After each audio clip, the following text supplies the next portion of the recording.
We'll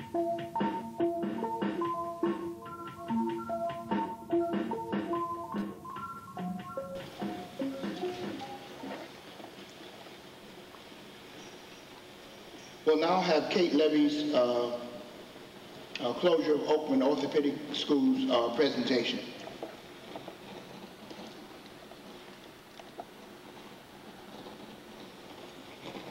I was there for 6 years. The tree was perfectly fine, and then 2013 it just started turning brown and it died. By the time we left in July, it was gone. It was still standing, but you could tell it was dead.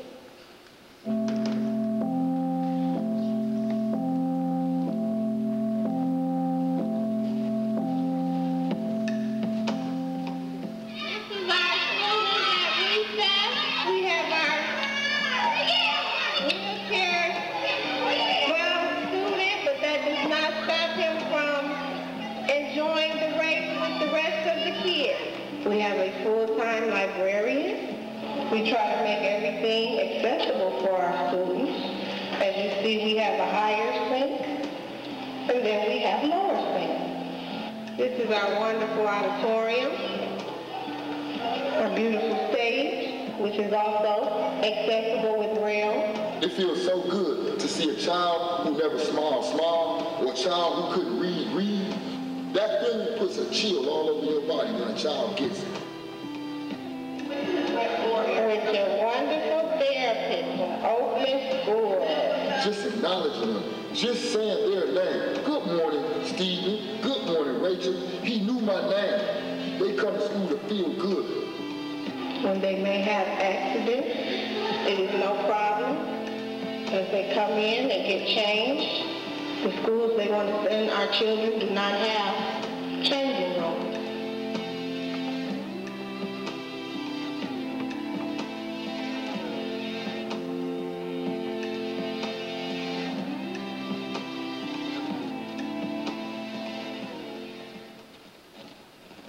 My name is Mr. Williams.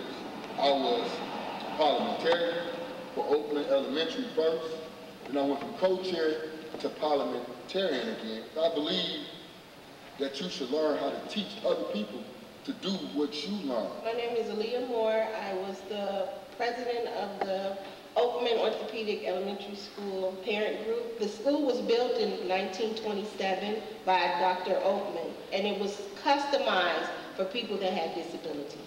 Ready?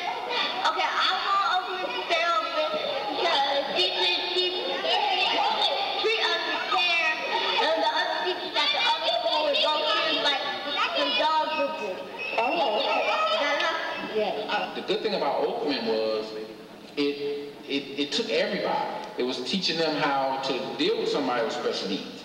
It was making them more considerate. If they took Oakman School and they put us in innocence, they gonna take us from the same environment where we cared for and they made it good.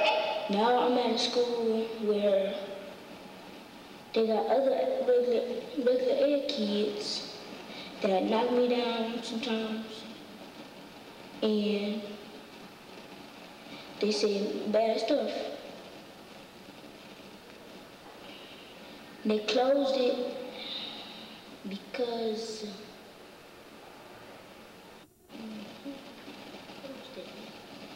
they closed it just because they wanted to. They didn't care about us or any other people. The emergency manager came out to Oakman. It was a spur-of-the-moment meeting. we needed $900,000 in repair, and he said that our enrollment had decreased by 50% since 2009. Once the questions started being asked, he got defensive. When I asked about the money amount, well, I had private contractors come in here and give us estimates. Next question. I mean, it'd be no different than if someone came to your house and told you you had to get out.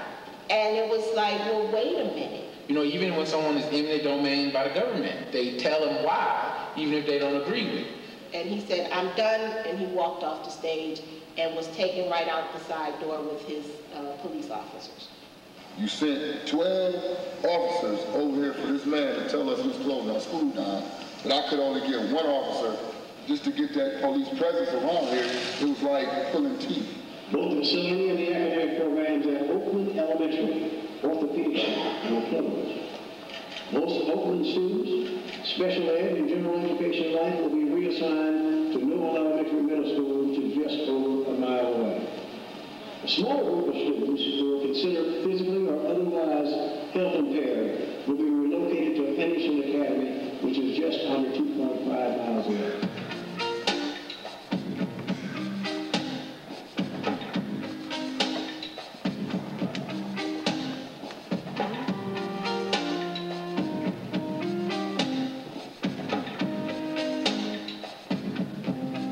Both schools, Noble and Henderson, have metal detectors, large populations. At the time of the closure, Noble had over 600 and Henderson had over 900. And our kids are not used to that. It's no such thing as safety at Oakman because you're safe. We had children that had brain injuries, that wore colostomy bags, maybe one limb missing, seizures, so they had to wear helmets. No renovations or accommodations have been done for either school. They said it was no asbestos or it was going to be resolved.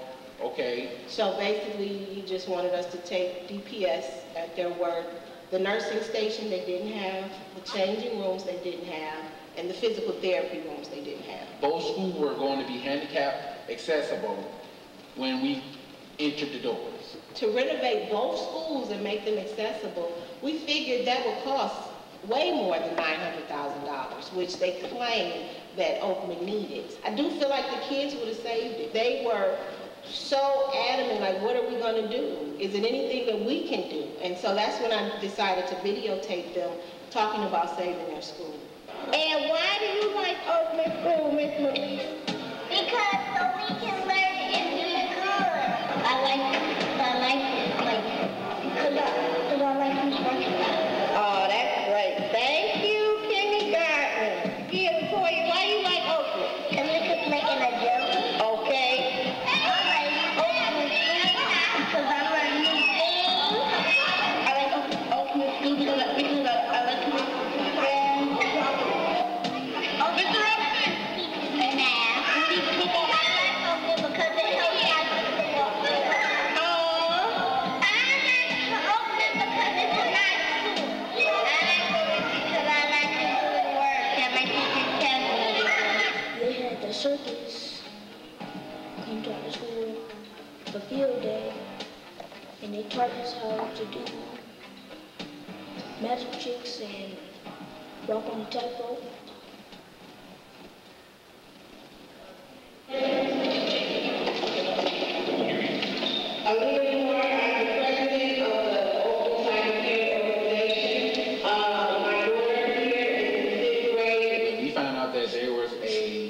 School board meeting going to be happening at, I believe it was Gumper. We all went down to Gumper. School needed $900,000 in repairs. He had no PowerPoint for those numbers. This were his exact words. People are not having black children as much as they used to. What is welfare and having black kids that people closing our school? I guess with any mass protest, it was trying to not only be heard and seen, but it was trying to get answers to questions.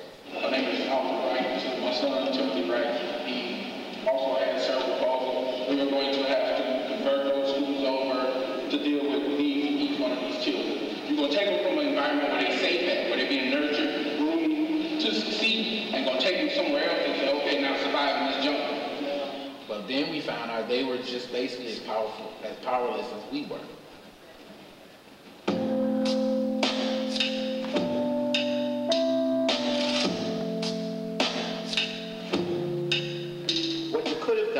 Democratic system is you could have gone to the school board. The school board could have said, F you, low income, special needs children, right, cripples, sure. So then you say, all right, well, fine, we're not going to vote you in the school board anymore. That's democratic accountability. In the emergency manager law, it says that we as board members cannot challenge by law.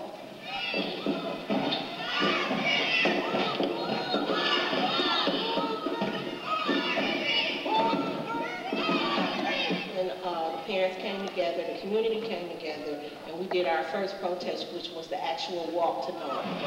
We had protests with the parents. That's one thing that I can say that I learned here at Oakman. Oakman just wasn't a learning facility for children, but it was a learning facility for adults.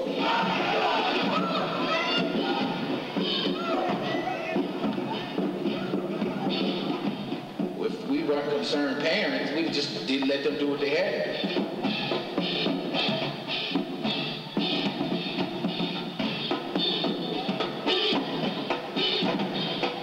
We walked 1.4 miles. We had over 150 people. We took up half of Grand River and then we turned down Wyoming, which is another big cross street that the kids would have had to walk to. My name is Grishana Monet Jefferson, and I'm 12 years old. My mother and my sister and I did not like it, so we decided to march to Noble and Henderson in the Fisher Building. The media came out. In the wind and in the rain, they marched outside the Fisher Building, where Detroit Public Schools emergency manager is based. Talk to the news about how we didn't want to go to a school, but we bullied. Well, I don't think they should close it because I've been through a lot with it. They told me how to walk to another school, but we're going to get bullied. This was his first learning experience of what difficult decisions are and what's the cost of lives. Long gone are the days when anyone had a monopoly on the education of our children. It pushes you. Once the closure became public, we got calls from everywhere. People in their 60s, 70s, 80s. The oldest alumni is Mr. William Steele. He's 91 years old.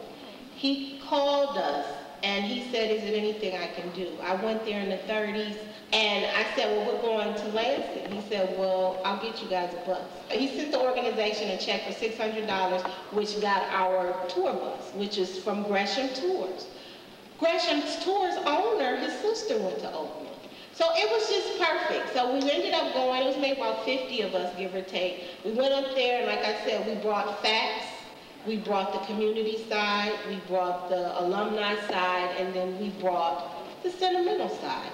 Every point was touched. Hello, State Board of Education. Thank you so much for giving all of us this opportunity to speak. I'm an associate professor of curriculum studies and policy sociology at Wayne State University. There were official rationales that were given for why the school was being closed. And those rationales, which were shared with parents, were that it needed $900,000 worth of repairs. That was the first reason given. The second was that the school was only at 50% of its capacity. In other words, half of its seats were empty. And the third was the school had allegedly declined in enrollment by 50% since 2009. The manipulation of data to justify closings is a habitual problem at Detroit Public Schools. Very few people have the data or bother to check the data. I went online to the DPS website, same entity that's saying that it needs to be closed down.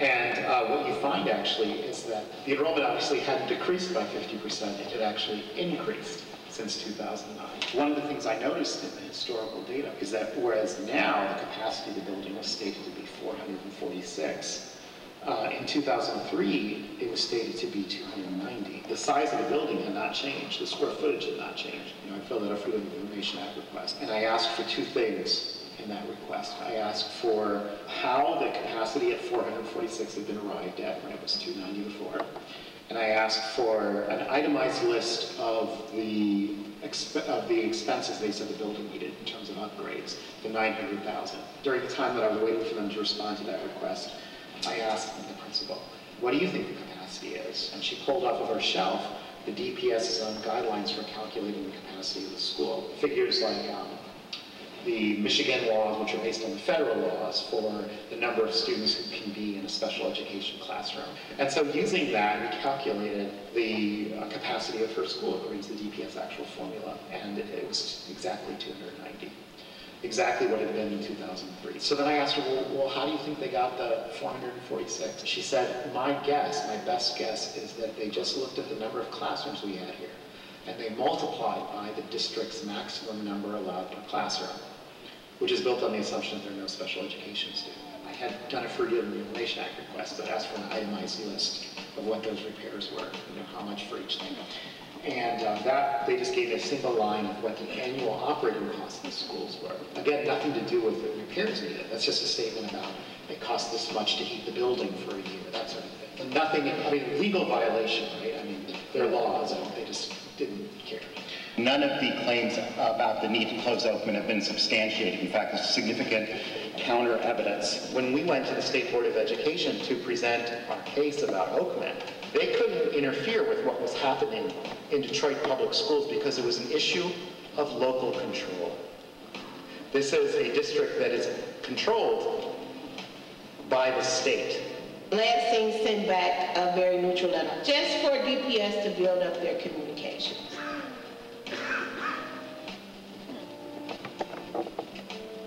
That angered me because I'm like, even if they didn't say, keep it open, make sure you have the things in place for these kids if you're going to close the school. They didn't say that. So within a few days, Jack Martin, the new emergency manager, wrote back a letter to the State Board and laying out the case for why the school needed to be closed.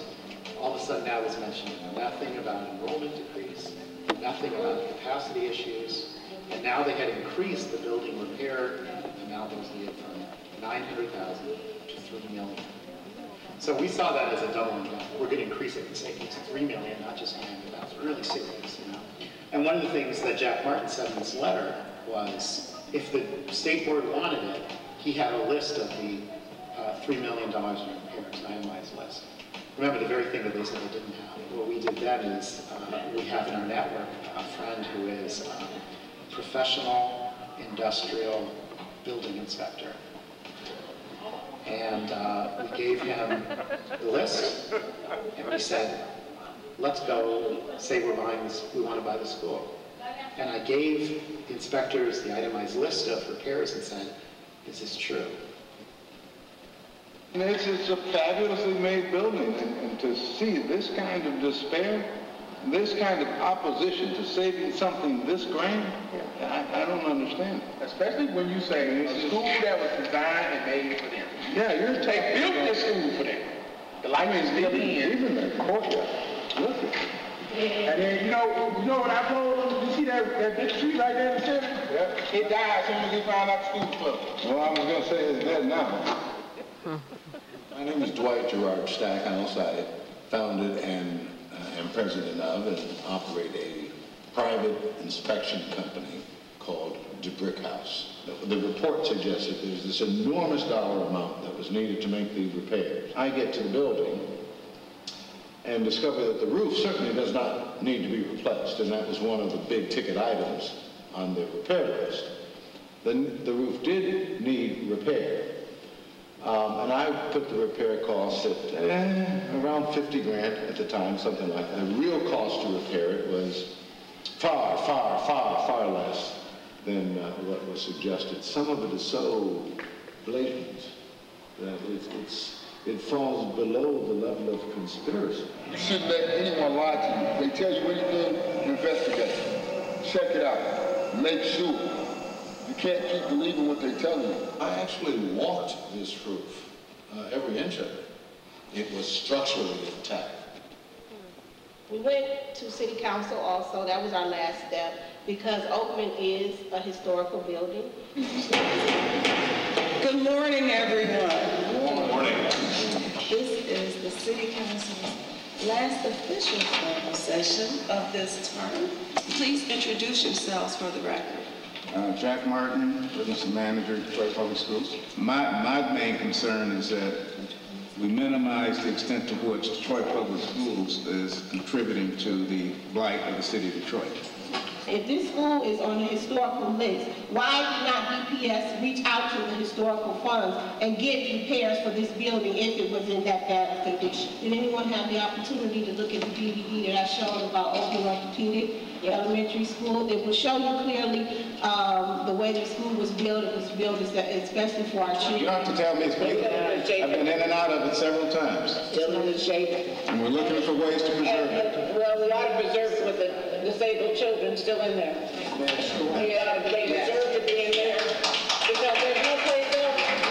Honestly. Noble and Henderson should offer every convenience for those children that Oakman did. The $900,000 worth of repairs, which were then inflated to $3 million, now today inflated to $8 million. We brought 2 inspectors into the building to see if those claims were true, and those 2 professional inspectors concluded that the building was only in need, before the building was closed, of $250,000 worth of repairs. Wow. Not $900,000, not $3 million, not $8 million. So all of the closure of the school were fabricated, and a loving school was closed down for nothing.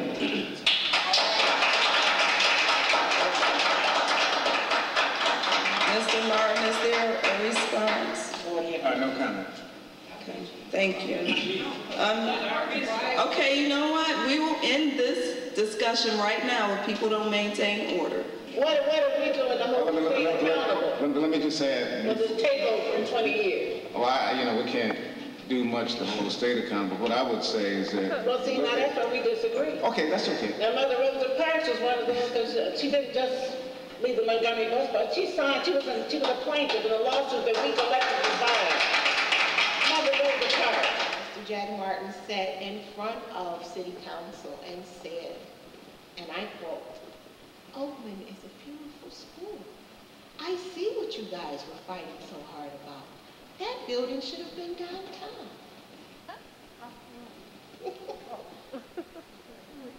So why would we do anything to save it? It's nestled in a neighborhood.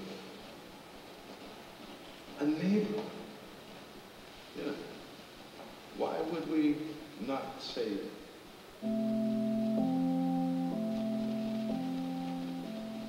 I've been over here since about 2009, and we still have an active block club, so that always helps. And our thing was to have a safe route to school, it was called the walking school. We even went as far as to even go to some of these areas where they don't cut the trees and ask them would it be okay if we can cut them, just so we can stand out here and see all the way down. When the school closed, people moved. And that shouldn't stop us, because I've come out here a couple of times, and I'm going to do it again when it's another nice day. Just come out and pick up some of the trash, and then that shows my girls, my daughters, that that's what you're supposed to do. Be a little different. It makes it kind of hard when you see a person that's not even from here come and dump some trash or tires, and then they say, well, get their license plate. I tried to do that a couple of times. But it just hurts, because you would think we did this. But in reality, like, look over there. Somebody that's not even from here might have just dumped that. I used to believe that it was us, the Detroiters, but when I started seeing people just dump, and I know that they're not from around here, so instead of paying the dumping costs, they'll just use the city as a free dump. Me and my daughter was out there picking up trash, and I'm looking at the trash, and it's birth certificates, it's doctor referrals, it's permission slips. I mean, a lot of information. I even found some things that I signed off with. You close our school unjustly, and then you don't even have the respect to remove our personal items. Sensitive information that had no business being out there. As of today, the school has been vandalized at least 15 times. They used the cheapest material, the cheapest wood that you could buy.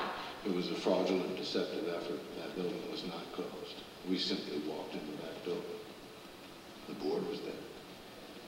It was simply hinged, was not locked at all.